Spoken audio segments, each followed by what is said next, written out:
Marina, and why did you stop retail arbitrage? So Ellie said like you mentioned you had like pretty big volume and like just physically it was getting a bit. So I'm the person who doesn't like to go to the stores to begin with. Like I'm the one who will order it online, and even like clothes I do it to visit.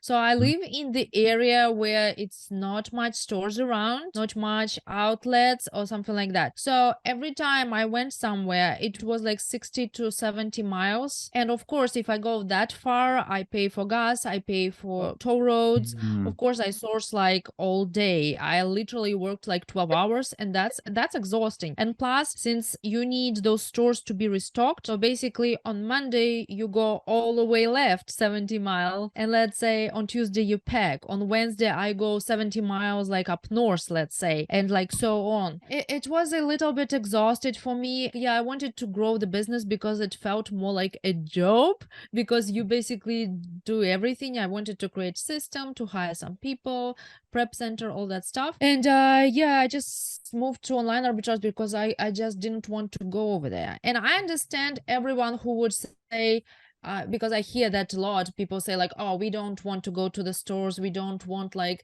retail arbitrage, to do retail arbitrage. But I would still recommend to start this way, because even you would do it like for a week, for a month, it would teach you so much faster, because with online arbitrage, it's so many things together. You need to find promo or discounts or clearance first. You need to know where to source, what to source. You need to know how to combine cashbacks on the sites, cashbacks on your credit cards, how to find discounts codes, like all of this. It's million extensions and different things, and that's kind of takes a lot of time just to learn how to gift cards and gift cards. And when you combine all of this, that's how profit is made, because a lot of people have false idea that they will find something for, let's say, $3 and they will sell it for $30, and it will be like, you know, 100 200% ROI. Unfortunately, those Wild West time on Amazon is already gone. You are not gonna find those guys,